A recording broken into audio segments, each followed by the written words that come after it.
네, 안녕하세요. 증권통투자 업데이터 시간입니다. 어제 코스피, 코스닥 양 지수 출발은 나쁘지 않았지만 지수 자체가 엇갈리며 거래를 마쳤습니다.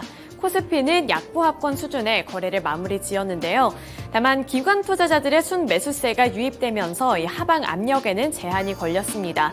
기관 투자자들이 어떠한 종목들을 많이 매수했는지 5가지 종목들 살펴보도록 하겠습니다. 네, 첫 번째 종목으로 하나생명이 올라와 있고요. 하나생명이 4.57% 강세를 기록하면서 2,515원의 종가를 형성을 했습니다. 또 아래로 보시면 두산에너빌리티, JB금융지주, DY와 미래에셋생명까지 5가지 종목들이 올라와 있는데 우선 이 5가지 종목 내에서 3가지 종목이 모두 다 금융주들입니다. 하나생명, JB금융지주, 그리고 미래에셋생명까지 함께 2%에서 4%대까지 탄력을 받아나가는 움직임이 나타났는데요. 이렇게 배당주들이 예전보다는 조금 더 빠르게 주목을 받고 있다는 점 시장의 흐름으로 포착을 해볼 수가 있겠습니다. 최근에 주주환원 정책 강화 모멘텀에 대해서 언급이 된 적도 있었고 이에 따라서 투자자들의 관심도가 높아지고 있는 상황인데 최근 시장 트렌드 자체를 봤을 때 테마주가 빠르게 바뀐다든지 변동성 장세가 강하게 나타나고 있는 상황에서 조금은 안정적인 투자 포인트를 잡기 위해 이 배당주들 쪽으로 눈길을 쏟고 있다라는 평가도 받고 있는 상황인데요. 따라서 기관 투자자들이 하나생명과 JB금융지주 그리고 미래에셋생명까지 매수하는 모습이 연출이 됐습니다. 이 배당주들 같은 경우에는 보통은 연말에 주목을 받고는 하죠. 하지만 최근 평가 자체가 올해는 증시 변동성이 확대가 되면서 일찌감치 수급에 관심을 받고 있다는 평가가 나오고 있는 상황인데요. 이러한 특징 잡아보시면서 투자 포인트 잡아보시면 좋을 것 같습니다. 그 다음으로 두산에너빌리티가 2.65% 올랐고요. DY의 경우에는 보합권에서 마무리를 지었는데 두산에너빌리티를 특징주로 살펴보도록 하겠습니다. 전일 두산에너빌리티뿐만 아니라 나머지 원전 관련 종목들 쪽으로 전반적으로 매수세가 확산이 됐습니다. 두산에너빌리티 2.65% 상승하면서 18,220원의 종가를 기록을 했는데요. 우선 두산에너빌리티의 수급 상황을 살펴보시면 기관 투자자들 그리고 외국인 투자자들이 함께 관심을 보이고 있는 종목이기도 합니다. 기관 투자자들 같은 경우에는 4거래일 연속으로 매수하고 있고요. 외국인 투자자들도 5거래일 연속으로 매수하는 모습을 나타내고 있는 종목이 바로 이 두산에너빌리티인데요. 두산에너빌리티는 2가지 큰 모멘텀이 있었습니다. 우선 가장 최근에 나온 이슈는 한국중부발전과 함께 초대형 해상풍력 사업을 추진하겠다는 소식이었는데요. 차세대 해상풍력 공동개발 및 해상풍력 사업 추진을 위한 양해각서를 체결했다고 밝혔습니다. 이에 따라 투자자들의 관심도가 많이 높아지고 있는 상황인데 여기서 두산에너빌리티는 차세대 해상풍력을 설계하고 제작하고 또 실증하는 등 수행 능력을 부각을 할 것으로 보이고요. 여기서 한국중부발전은 관련 기술을 지원하고 사업 추진 등을 담당할 예정이라고 밝혔습니다. 이렇게 새로운 MOU를 체결했다는 소식, 투자자들의 관심도 그리고 기대도를 높이고 있는 상황이고요. 또 여기에 이어서 미국의 원전을 수주한다라는 모멘텀은 여전히 지속이 되고 있는 상황입니다. 두산에너빌리티가 미국의 SMR 수출 가시화를 폴란드 등 원전 수출 확대 기대감으로 이어지면서 주가도 강세 흐름을 나타내고 있는 건데요. 이렇게 크게 봤을 때 2가지 모멘텀이 긍정적인 재료로 작용이 되면서 두산에너빌리티 쪽으로 기관 투자자들이 매수세를 유입을 시켰고요. 2.65% 오른 18,220원에 거래를 마쳤습니다. 네, 이어서 코스닥 시장으로 넘어가 보겠습니다. 코스닥 지수는 4거래일 연속으로 상승하는 흐름을 이어갔습니다. 특히나 외국인 투자자들이 매수세를 나타내면서 이렇게 지수를 견인했다고 보시면 되겠는데요. 최근에 이렇게 외국인 투자자들 그리고 기관 투자자들의 수급이 각자 다른 시장 쪽으로 쏠리고 있는 상황에서 외국인 투자자들은 최근 들어 코스닥 시장에서 많이 매수를 하고 있습니다. 전 어제 가장 많이 매수했던 5가지 종목들입니다. 포스코 DX, 에코프로비엠, 에코프로와 랩지노믹스 그리고 매지온까지 올라와 있는데요. 포스코 DX가 16.15% 급등세 연출하면서 56,100원의 종가 기록했고요. 아래로 보시면 에코프로비엠 그리고 에코프로 쪽으로도 외국인들의 수급이 돌아오는 양상이 나타나고 있습니다. 에코프로비엠은 보합권에서 마무리 지으면서 32만 4,500원의 종가를 기록을 했지만 에코프로의 경우에는 0.72% 상승한 125만 7천원의 종가를 기록했습니다. 아래로 랩지노믹스가 7.04% 그리고 매지온이 13.01% 강세를 기록을 했습니다. 네, 특징주로 넘어가기 전에 에코프로 그룹주들 수급 상황만 분석해 보도록 하겠습니다. 에코프로 BM이 외국인 투자자들이 매수를 했는데 외국인 투자자들이 4거래일 만에 매수세로 전환을 했고요. 또 에코프로 같은 경우에는 외국인 투자자들이 6거래일 연속으로 매수하고 있다는 점 수급 특징으로 살펴보셔야겠습니다. 최근에 에코프로 그룹주들 고평가 논란 속에서 주목을 받지 못하는 듯한 흐름이 나타났는데 수급적으로 봤을 때 외국인 투자자들은 여전히 관심을 주고 있다는 점 체크를 해보시면 좋을 것 같습니다. 네, 이어서 특징주로는 랩지노믹스 살펴보도록 하겠습니다.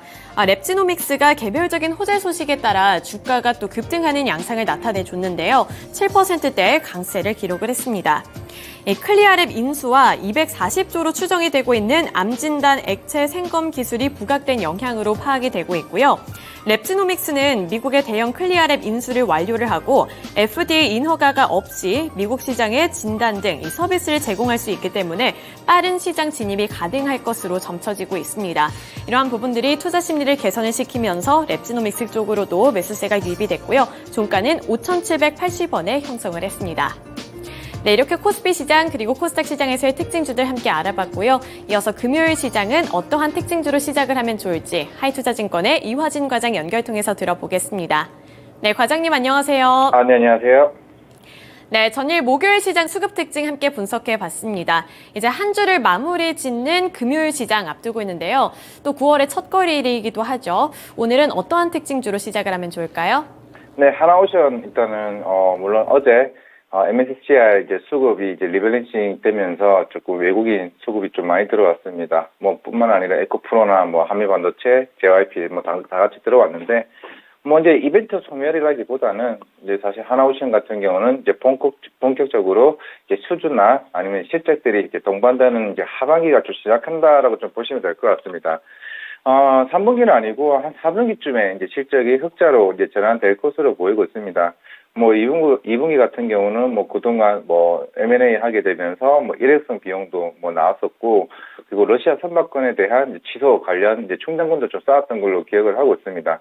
그렇기 때문에 2분기 실적에 대해서는 이제 어느 정도 내려놓고 그리고 유상증자 하게 되면서 주가가 빠졌다는 부분도 사실 뭐 그전에는 이제 신종자본증권에 대한 상한 얘기가 나왔었지만은 뭐 실제로는 2조 원대에 대해서 이제 운영자금이나 투자자금, 특히나 방산 쪽, 하나오션 같은 경우는 이제 캐나다나 인도나 이제 폴란드 쪽, 이제 그쪽으로 잠수정에 대한 이제 수주 모멘텀이 남아 있습니다. 그렇기 때문에 결국에는 이제 하나오션은 단순하게 선박 위주가 아니라 이제 잠수정과 같은 다양한 방산 업체까지 이제 본격적으로 이제 성장하는 이제 회사라고 좀 보시면 될 것으로 보이고 있기 때문에 하반기에는 일단 카타르 에너지 2차 발주 이제 관련 수주 물량이 있습니다. 지금 총 한 40척 중에 하나오션이 가장 많이 좀 가져가지 않을까 생각을 하고 있는데 그만큼 하나오션은 또 수주는 계속 꾸준히 지금 잠수정이나 아니면 향후에 그런 LNG선 복합적으로 조금 많이 좀 들어올 것으로 보이고 있고 실적은 4분기 흑자 되는 부분이 있기 때문에 사실 여기서 더 안 좋지는 않을 것 같습니다. 계속 이제 성장하는 이제 산업이고 지금 신조선가 지수도 174까지 올라온 만큼 오늘 이후부터는 아마 이제 본격적으로 수주 모멘텀이 살아있는 좀 종목이 되지 않을까 생각하고 있습니다. 네, 하이투자증권 이화진 과장 연결을 통해서 전일장 수급 특징주로는 MSCI 리밸런싱 이슈로 인해서 어제 외인들의 수급이 강력하게 들어온 한화오션에 대해서 짚어주셨습니다. 이 점까지 참고해 보셨으면 좋겠습니다.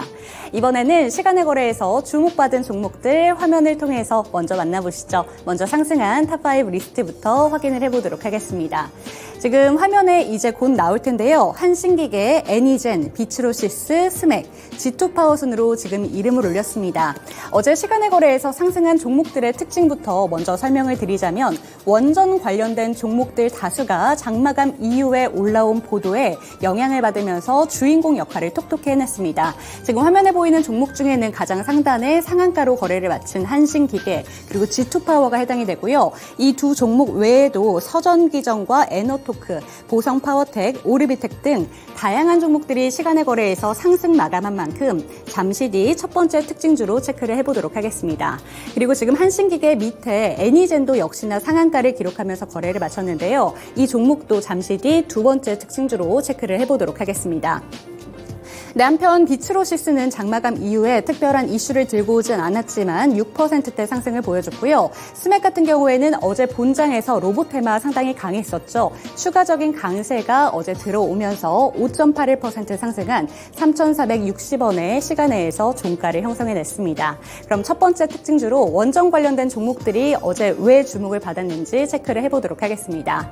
지금 보시는 것처럼 한신기계는 10% 상한가, G2파워는 5.09% 상승하면서 거래를 마쳤고요. 이 두 종목 외에도 정말 다수의 종목들이 이름을 올렸는데 그 이유는 윤 대통령의 순방과 관련된 소식이었습니다. 이달 5일부터 11일까지 윤 대통령은 인도네시아와 인도를 순방하게 됐는데요. 이 과정에서 원전과 방산, 인프라 등 우리나라의 유망 수출 사업을 적극적으로 홍보하겠다는 뜻을 밝혔습니다. 이 소식에 관련 종목들도 매수세가 강하게 들어온 건데요. 참고로 아세안과 인도는 한국 수출에서 20%가 넘는 비중을 차지할 만큼 중요한 국가들입니다.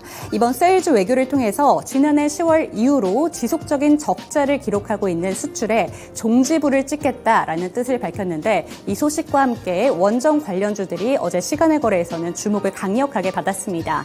본장에서도 이 흐름이 이어질 수 있을지 체크를 해보시면 좋을 것 같습니다. 네, 두 번째 특징주 애니젠 상한가를 왜 기록했는지 뉴스를 통해서 체크를 해보도록 하겠습니다. 네, 애니젠도 9.89% 상한가를 기록하면서 1,800원에 지금 거래를 마쳤는데요. 장마감 이후에 발표된 비만약과 관련된 보도 영향을 받았습니다. 비만약은 최근 제약 바이오 시장에서 황금알을 낳는 거위다 이렇게 불릴 정도로 너나 할 것 없이 비만약 치료제 개발과 상용화를 위해서 분주한 모습이 나타나고 있는데요. 그런데 어제 나타난 기사에 따르면 전문가들은 애니젠을 주목해야 된다라고 설명을 했습니다. 그 이유가 국내에서 유일하게 펩타이드 제조 인증 공장을 보유하고 있기 때문인데요. 펩타이드는 인체 친화성 바이오 소재로 부작용이 상당히 적다고 합니다. 그런 만큼 국내 유수의 업체들에게 펩타이드 원료를 공급하는 애니젠을 주목해야 된다라는 기사가 어제 보도가 되면서 시간의 거래에서 주목을 강력하게 받았습니다. 네, 이렇게 상승한 종목들 체크를 해봤고요. 이번에는 하락한 종목들 탑5 리스트 화면을 통해 만나보도록 하겠습니다. 네, 다이나믹 디자인, 스마트 레이더 시스템, 라이트론, 오성 첨단 소재, 코스나인 순으로 지금 이름을 올렸는데요. 3% 미만의 하락률을 기록한 만큼 특별한 이슈는 없었습니다. 개별적인 공시들에 의해서 어제 영향을 받았는데 순서대로 체크를 해보도록 하겠습니다. 먼저 스마트 레이더 시스템은 현저한 시황 변동에 대해서 조회 공시에 중요 정보 없음이라는 답변을 내놓았음에도 불구하고 2.81% 하락하면서 22,450원의 거래를 마쳤고요. 라이트론 같은 경우에는 오늘 하루 동안 투자주의 종목으로 지정이 된다는 공시에 영향을 받으면서 2%대 하락 마감했습니다. 그리고 오성첨단 소재는 발행 주식 총수 대비 5% 규모의 전환 청구권 행사 공시가 어제 장마감 이후에 들려왔는데요. 그 소식과 함께 약세로 거래를 마쳤습니다. 네, 다시 한번 하이투자증권 이화진 과장 연결해 보겠습니다. 네, 과장님 안녕하세요. 네, 안녕하세요. 네, 시간의 거래에서는 어떤 종목 체크를 해보면 좋을까요? 네, 물론 어제 레인보우 로보틱스가 이제 상한가를 갔지만은 이제 누르메카가 이제 시간에서 조금 이제 상승하는 모습을 보였습니다. 일단은 뭐 레인보우 로보틱스가 이제 삼성전자 이제 이재용 회장이 이제 급식실 관련 협동 로봇을 이제 언급을 했었고, 이제 누르메카도 최근에 영종용 로봇을 이제 출시를 하게 되면서 이런 F&B나 이런 그런 협동 로봇을 하나둘씩 확장하는 모습을 일단은 보이고 있습니다. 사실 뭐 지금 당장은 뭐 레인보우 로보틱스도 마찬가지고 그리고 누르메카도 마찬가지겠지만은 아직 실적이 이제 가파르게 올라오는 단계는 아닙니다. 물론 상반기 때는 우리가 대기업들의 투자도 계속 꾸준히 나왔었고 아니면 이제 정부에 대한 정책 모멘텀도 계속 있었습니다. 이제는 해외 시장이나 아니면 국내에서라도 실적이 조금 견인하는 게 회사들이 조금 이제부터 올라갈 것으로 보이고 있습니다. 물론 어제 레인보우 로보틱스도 이제 급식실 협동 로봇이 본격적으로 성장하는 단계에 있기 때문에 이제는 하나둘씩 정도 실적을 견인할 수 있는 이제 어느 방향성이 좀 나오는 모습이지 않을까 생각을 하고 있고, 제가 봤을 때 뉴로메카 같은 경우는 이제 포스코와의 MOU를 계속 맺었고, 이런 연동형 로봇이나 이런 흐름들이 결국에는 대기업과의 같이 뭔가 할 수 있는 좀 역할들이 하나둘씩 나오지 않을까 생각을 하고 있습니다. 뉴로메카는 일단은 뭐 고피자나 그리고 이제 교촌치킨, 그리고 고속도로에 있는 휴게소 쪽에서 이제 커피, 피자, 치킨 쪽에 이제 F&B 협동 로봇이 하나둘씩 이제 나가고는 있지만은 결국 이것도 하나둘씩 이런 산업용 로봇까지 뻗어나가는 흐름이 나와줘야 어느 정도 더 큰 상황이 좀 나오지 않을까 생각을 하고 있습니다. 물론 어제 이제 급등하긴 했습니다만은 결국에는 계속 꾸준하게 레인보우 로보틱스가 이런 흐름이 나온다라고 하게 되면은 뉴로메카도 이런 협동 로봇으로서 이제 덩달아 같이 움직일 수 있는 흐름이 나오고 있기 때문에 충분히 제가 봤을 때는 삼성전자에서 이미 레인보우 로보틱스가 나왔다면은 뉴로메카도 포스코와 관련된 흐름들이 하나둘씩 충분히 저는 나올 수 있다고 좀 생각을 하고 있습니다. 이미 이 뉴로메카 이제 대표 임원진도 마찬가지겠지만 대부분 다 이제 포항공대 출신이기 때문에 그리고 이 포스코와의 관계가 어느 정도 다른 로봇 회사들과의 이 끈끈한 그게 있기 때문에 충분히 모멘텀이 나올 수 있다 말씀드리겠습니다. 네, 전일장 시간회에서 살펴볼 특징주로는 뉴로메카에 대한 이야기 해주셨습니다. 네, 오늘도 좋은 말씀 감사드립니다. 네, 감사합니다. 네, 어제 본장의 흐름을 복기를 해본다면 삼성발 이슈로 인해서 레인보우 로보틱스를 비롯한 이 대장주를 비롯해서 다양한 로봇 관련된 종목들이 주목을 강하게 받았습니다. 그런데 이화진 과장님께서는 레인보우 로보틱스뿐만이 아니라 뉴로메카에도 주목을 해야 된다라는 말씀을 해주셨는데요. 포스코와의 협업이 앞으로 기대되는 종목이다라고 얘기를 해주신 만큼 앞으로 이 주가의 흐름을 체크해 보시면 좋을 것 같습니다. 네, 9월의 첫 거래일 개장을 앞두고 있습니다. 어제 수급 특징 함께 분석해 봤는데 반영해 보시면서 오늘도 시장 대응 잘 해보시길 바라겠고요. 오늘도 화이팅 하시길 바라겠습니다. 금요팅!